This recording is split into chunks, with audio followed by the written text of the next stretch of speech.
Welcome to my channel VK Hindi ज्ञान। बच्चों, आज आप सबको पता है कि आज मदर्स डे है, तो सबसे पहले हैप्पी मदर्स डे आप सभी को। आप सब ने अपनी मदर्स को विश किया होगा और सब ने अपने अपने तरीके से विश किया होगा। किसी ने उनको उनकी ज़्यादा मदद करके, किसी ने उनको कुछ नए गिफ्ट देकर, या किसी ने कार्ड बनाकर, ठीक है। और सबकी मम्मी ने खुश हुई होंगी और आप सबको आशीर्वाद भी दिया होगा, ठीक है। बच्चों, माँ ममता की मूरत है। वह अपने बच्चों के लिए जो करती हैं वो कोई नहीं कर सकता, उनके जैसा कोई नहीं। बच्चों, वह आपके सारे काम बड़े खुश होकर कर देती हैं। आपको थोड़ा भी कष्ट होता है तो वो दुखी हो जाती हैं। वे आप बच्चों से बहुत स्नेह करती हैं। तो बच्चों, आपका भी फ़र्ज़ बनता है कि अपनी माँ का ध्यान रखें, उन्हें कभी नाराज़ ना करें और उनकी हर एक बात मानें। माँ आपको कभी भी गलत सीख नहीं देंगी। वो जो आपसे कहेंगी आपके भले के लिए कहेंगी। अतः कभी अपनी माँ का कहा मत टालिएगा। अपनी माँ की सेवा करना मैं माँ की ही नहीं बल्कि आपको अपने पिता की भी सुननी चाहिए। ये नहीं है कि अपनी माँ, आपको माँ के बारे में ही बता रही हूँ तो इसका मतलब माँ की ही सुननी चाहिए, आपको अपने पिता की भी सुननी चाहिए। मगर आज मदर्स डे है तो आज आपको माँ के बारे में ही बताया जा रहा है। पर आज बच्चों, मदर्स डे के दिन हमेशा आपको अपनी माँ की खुशियों का ख्याल करना चाहिए, जैसे वो आपकी हर छोटी छोटी खुशियों का ख्याल करती हैं, ठीक है बच्चों। तो एक बार फिर से हैप्पी मदर्स डे। बच्चों, आज मैं एक कहानी आपको सुनाने जा रही हूँ।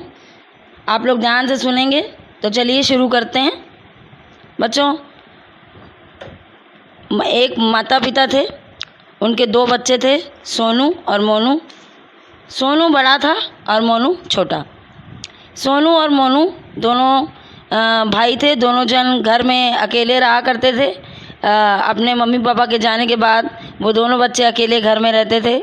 उनकी काम वाली बाई आती थी, काम करके चली जाया करती थी, सारा काम करती थी, उनके लिए खाना बनाती थी और इतना करके वो चली जाती थी। और उनके मम्मी पापा सवेरे ही ऑफिस को निकल जाते थे और शाम को 6-7 बजे तक आया करते थे। दोनों बच्चे घर में अपने स्कूल के बाद जब वो घर में लौटते थे तो खाना बना रहता था, खा लेते थे और उसके बाद या तो सो जाते थे या फिर काम करते थे, या जो भी है ना, अपना होमवर्क करना, ये सब कुछ किया करते थे। लेकिन जो बड़ा वाला भाई था वो छोटे वाले भाई को बहुत परेशान किया करता था, और उसको बार बार कहता था कि अगर तुम अपनी मम्मी को बताओगे तो मैं तुम्हें और मारूंगा, ठीक है। लेकिन जो छोटा वाला, बड़े दोनों बच्चे पढ़ने में ठीक थे, लेकिन जो छोटा वाला था वो पढ़ने में बहुत तेज़ था। तो उसकी मम्मी जो है रोज़ जब आया करती थी काम वाम करके, उस बच्चे से पूछती थी, बेटा तुमने क्या पढ़ा है, अल्लाह मुझे सुनाओ। तो वो सुनती थी उससे, तो उसे सब याद रहता था। तो माँ भी बड़ा खुश होती थी कि हाँ इसको सब याद है। लेकिन धीरे धीरे जो है, चूँकि उसका भाई उसको बार बार परेशान करता था तो उसको दिमाग में वो परेशान होने लगा और धीरे धीरे जब भी वो कुछ याद करे तो उसको याद ही ना हो, वो भूल ही जाए। तो जब उसकी मम्मी रात में उससे पूछा करती थी तो नहीं सुना पाता था। तो कभी कभी मम्मी भी गुस्सा हो जाती थी, कहती थी तुम्हें याद नहीं हुआ, तुम कैसे घर में पढ़ रहे थे, इतनी देर बिता दिए, तुम पढ़े भी नहीं ठीक से। तो उसको बड़ा दुख होता था। लेकिन फिर उसको याद आ जाता था कि भाई ने बोला है कि जो है बताना नहीं मैं तुम्हें मारूंगा, तो वो नहीं बताता था, रोने लगता था। तो इस तरीके लेकिन एक चीज़ और थी कि वो जो है, उनकी जो मम्मी थी वो प्रतिदिन सवेरे उठकर पूजा किया करती थी। उनके घर में एक बहुत बड़ा कान्हा जी का मंदिर था, तो वहाँ पूजा करती थी वो। और पूजा करने के बाद तब जो है वो नाश्ता खाना बनाया करती थी। इसी प्रकार वो शाम को भी किया करती थी। तो जब भी वो पूजा करने लगती थी तो वो छोटा सा बच्चा पीछे आके खड़ा हो जाया करता था। और तो जब खड़ा हो जाता था तो उसकी माँ उसको समझाती थी कि बेटा तुम्हारी ये जो कृष्ण जी हैं ये सबकी मदद करते हैं, ये भगवान हैं, सारी दुनिया को चलाते हैं, और कभी भी तुम्हें कोई भी ज़रूरत पड़ेगी, कभी भी कोई समस्या होगी तो तुम्हें इन्हें याद करना, तो ये तुम्हारी मदद करने के लिए दौड़े चले जाएंगे। तो बच्चे ने आश्चर्य से पूछा, क्या मम्मी वाकई में ऐसा होगा? तो माँ ने कहा हाँ बेटा ऐसा ही होगा। तो उसके दिल में ये बात हमेशा मतलब लग गई, दिल में एकदम से वो हो गई, बैठ गई कि भगवान जो है वो अगर कोई भी समस्या होती है तो अगर उनको याद करो तो वो ज़रूर आते हैं। ठीक है, तो अब वो रोज़ की वही कहानी कि उसका जो भाई था वो अपने छोटे भाई को बड़ा परेशान करता था। एक दिन उसका छोटा भाई बड़ा परेशान हो गया, बहुत दुखी हो गया, और जब वो उसके मम्मी पापा घर में नहीं थे और वो सो रहा था तो वो घर से दरवाज़ा खोल करके चला गया। जब वो चला गया तो रास्ते में जा रहा था, रोते हुए चला जा रहा था। तो उतने में एक तो जो है आदमी जा रहा था और वो जो है बहुत ही बुरा आदमी था। उसने देखा कि ये छोटा बच्चा जो है जा रहा है, उसने उसको पकड़ लिया और पकड़ के जाकर एक कमरे में जाके बंद कर दिया। और उसने सोचा कि अब ये जो है मैं इसे बंद कर दिया हूँ और फिर मैं अब इन फ़ोन करके मैं इनके मम्मी पापा से पैसा मांगूंगा और तब मैं वापस करूँगा इसे। तो यही सोचकर उसने उस लड़के को एक कमरे में कोठरी में बंद कर दिया। जब उसने कोठरी में बंद कर दिया और साथ में ही एक कुर्सी पर उसको कस के बांध दिया, और जब बांध दिया और मुंह पे भी उसके पट्टी बांधी ताकि वो बोल भी ना पाए, तो वो बेचारा बड़ा दुखी हो गया, बहुत रोने लगा और तेज तेज रोने लगा, रोते रोते सो गया। फिर उसकी नींद खुली तो कोई भी नहीं था वहाँ पर, वो तो बंद करके चला गया था। वो बहुत तेज तेज रोने लगा। तब उसको अचानक याद आया कि उसकी माँ ने कहा था कि अगर तुम भगवान को याद करोगे तो वो ज़रूर आएंगे, तो तुम कान्हा जी को याद करोगे, कोई समस्या होगी तो वो ज़रूर आएंगे। तो ये बात जब उसको याद आई तो वो कान्हा जी को याद करने लगा। तो वो जो है जय गोविंदा जय गोविंदा जय गोविंदा ऐसे बोलने लगा, बार बार बोलने लगा। अब बोलते बोलते रोते रोते फिर उसको नींद आ गई और वो सो गया। तो जब वो सो गया तो थोड़ी देर में कृष्ण जी वहाँ दरवाजे से बिना उसको कुंडी को खोले वो अंदर प्रवेश कर गए उस कोठरी के अंदर, और जाके उन्होंने अपना हाथ से जैसे सुदर्शन चक्र को गोल गोल ऐसे घुमाया था, उन्होंने अपनी उंगली को गोल गोल घुमाया और वैसे ही उसके जो उसने बंधा हुआ था वो खुल गया। और खुलने के बाद उन्होंने धीरे से जब वो गोल घुमाया वो खुल गया तो उसकी नींद भी खुल गई, वो जाग गया। तो वो कृष्ण जी बनकर नहीं आए थे, एक बालक के रूप में ही आए थे।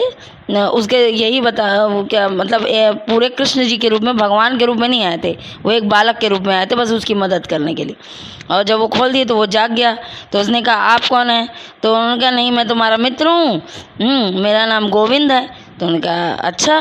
तो वो जो है बालक उसने कहा चलो अब तुम वो जो गोविंद जी थे उन्होंने कहा कि आओ चलो तुम यहाँ से वापस बाहर चलो। तो उसने कहा कि वापस कैसे चलेंगे, यहाँ तो कुंडी लगी हुई है। तो उन्होंने कहा कि तुम उसकी चिंता मत करो, बस तुम मेरे साथ चलो।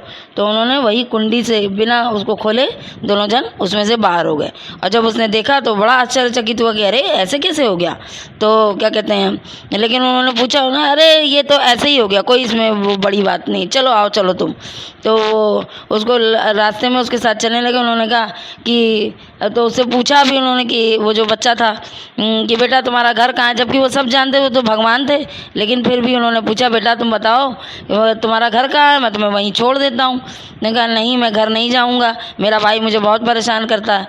कहते नहीं वो परेशान करता है तो तुमको अपनी मम्मी को बताना चाहिए था, तो एक बार बता देते तुम अपनी मम्मी को तो मम्मी उसको समझा देती, फिर वो शैतानी ना करता। तो कहता है कि नहीं उसने तो गोविंद जी बोले नहीं तुम चलो घर चलो, वो जो है उसकी मम्मी उसको समझा देंगी, तुम बता देना। तो वो फिर वो नहीं करेगा ऐसा। तो कहता है अच्छा ठीक है गोविंद जी। तो कहे कि आप कौन है? तो कहे कि मैं तुम्हारा मित्र हूँ और कौन हूँ। तो उनका क्या नाम है आपका? तो उन्होंने बताया कि तो आप मेरा नाम गोविंद जी है, गोविंद है। उसने कहा कि ठीक है चलिए फिर। उन्होंने कहा चलो तुम्हें घर छोड़ देता हूँ। तो कहा ठीक है। वहीं दूसरी तरफ अब वो उसको रास्ते में लेकर जा रहे हैं, दूसरी तरफ दिखाते हैं कि वो जो बड़ा वाला भाई है वो उड़ता है और देखता है कि उसका भाई नहीं होता वहाँ। तो बड़ा दुखी होता है कि मेरा भाई कहाँ चला गया, रोने लगता है। वो कान्हा जी के सामने बैठ के रोने लगता है। उसको ऐसा तो है नहीं कि वो भगवान से उसको लगाव नहीं था, उसने भी सुना था कि उसकी माँ कहती है जब भी कोई समस्या हो तो कान्हा जी को याद करना। तो वो भी गोविंदा गोविंदा बोलने लगा कि और रोने लगा वहाँ बैठकर कि मेरे भाई को लौटा दो, मेरे भाई को लौटा दो। बहुत रोने लगा, मैं सब बता दूंगा मम्मी को मैंने जो जो किया, मैं कभी अब अपने भाई को नहीं मारूंगा। बहुत रोने लगा, बहुत तेज तेज रोने लगा। रोते रोते वहीं क्या कहते हैं में सो गया। तो जब उसकी मम्मी आई तब तक तो आया नहीं था, 7 बज गए। उसकी मम्मी जब आई लौट के तो कहीं अरे वो क्या कहते हैं, वो कहाँ है, बता दी कहाँ गया। तो मम्मी ने उसको कुछ कहा नहीं, बड़े प्यार से समझाया कि बेटा ऐसा नहीं करते हैं, जैसे हम दोनों जन तुम्हें इतना प्यार करते हैं, मैं तुम्हें उसी के वो अपने मोनू को तुम्हारे हवाले छोड़ के जाती हूँ ना, तो तुम्हें उसका ख्याल रखना चाहिए, उसे मारना नहीं चाहिए। तो वो समझ के कहा हाँ माँ, वो रोने लगा, माँ मेरा भाई मुझे लौटा दो, मेरा भाई मुझे लौटा दो। तो कान्हा जी से भी बोलने लगा ऐसे बार बार। तो फिर थोड़ी देर में उसकी माँ भी बहुत परेशान हो रही थी कि क्या करें वो। तो फिर उसने सोचा कि चल के हम लोग ढूंढते हैं। तो उतनी देर में दरवाज़ा खटक गया। दरवाज़ा जब खटका तो जैसे ही दरवाज़ा उसकी मम्मी ने खोला तो उसने देखा कि जो है वो उनका जो बेटा है मोनू वहीं खड़ा हुआ है। तो उसको देखकर वो जो है बहुत तेज रोने लगी, उसको गले से लगा ली और रोए जाएं और उससे कुछ बोले में ना, बस उसको गले से लगा के रोती चली जाएं।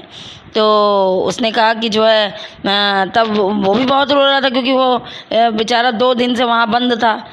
सुबह से लेकर उसको 7 बज गए थे, इतनी देर से वो वहीं बंद था और परेशान था बड़ा कि कोई उसको जो है वहाँ से निकाल नहीं रहा। तो वो जो है थोड़ी देर तब उसकी अचानक से उसकी मम्मी उससे पूछी कि बेटा ये बताओ, उसको अंदर लेकर आई तो उससे पूछी। फिर जो मोनू है, जो सोनू था, उसने भी मोनू को बहुत प्यार किया। तब उसकी मम्मी ने उससे पूछा कि बेटा ये बताओ, तुम कहाँ चले गए थे, तुम वापस कैसे आए। तब उसने पूरी कहानी बताई कि ऐसे करके हुआ था और मैं वापस आ गया। तो उन्होंने कहा कि कौन तुम्हें छोड़ने आया, तो वो कहाँ चले गए। उन्होंने कहा कि वो तो कहे कि वो कौन थे। तो उन्होंने बताया कि उन्होंने अपना नाम गोविंद बताया था। तो उन्होंने कहा कि जो है वो कहाँ चले गए, तुम्हें मिलवाना चाहिए था मुझसे। क्योंकि उन्होंने कहा कि वो आपसे बाद में मिल लेंगे। तो और वो चले गए। तो वो एक बार जो है जल्दी से बाहर गई देखने के लिए। तो उन्होंने देखा कि वहाँ पर उनके पद चिन्ह बन गए थे, क्योंकि वो भगवान थे। तो दरवाजे के पास ही उनके पद चिन्ह बन गए थे कि तो जान गई कि कृष्ण जी स्वयं आए थे मेरे बच्चे को बचाने के लिए। अब वो वहीं खड़ी हो जाती हैं और कृष्ण जी से जो है रो कर उनसे क्या धन्यवाद देती हैं उनको कि आपने जो है मेरे बच्चे को बचा लिया। अब जो इस प्रकार जो है वो कहानी तो ख़त्म हो गई। लेकिन बेटा इस कहानी में जो कृष्ण जी ने जहाँ पर अपने पद चिन्ह छोड़े थे, वहाँ पर उसकी मम्मी ने वहीं पर फिर से मंदिर बनवा दिया, वहीं पर मंदिर स्थापित करा दिया। वो वाला मंदिर हटाकर वहीं पर मंदिर स्थापित करा दिया जहाँ पर उनके पद चिन्ह बने थे। तो बेटा इससे आपको देखिए सबसे बड़ी सीख ये मिलती है कि आप सबको अपने घर में प्यार से रहना चाहिए। और अगर कोई भी कुछ भी आपके साथ घटता है, चाहे बाहर वाले कुछ कहते हैं आपको, या घर में आपके भाई बहन कोई भी कुछ भी कहता है, वो आपको अपने मम्मी पापा को ज़रूर बताना चाहिए, क्योंकि वही आपके सबसे बड़े दोस्त हैं, वही आपके सबसे बड़े फ्रेंड हैं। अगर आप उनको नहीं बताएंगे तो आप दिल में कुढ़ते रहेंगे और परेशान हो जाएंगे, दुखी हो जाएंगे। तो इसलिए अच्छा ये है कि आप कोई भी आपको परेशान करे, कष्ट दे, आपको ज़रूर अपने मम्मी पापा को बताना चाहिए। और दूसरा, ईश्वर पर प्रगाढ़ विश्वास रखना चाहिए। अगर आप अपने ईश्वर पर भरोसा रखते हैं तो आपको हर मुश्किल से निकाल लेंगे। ठीक है बच्चों, चलिए ठीक है, धन्यवाद।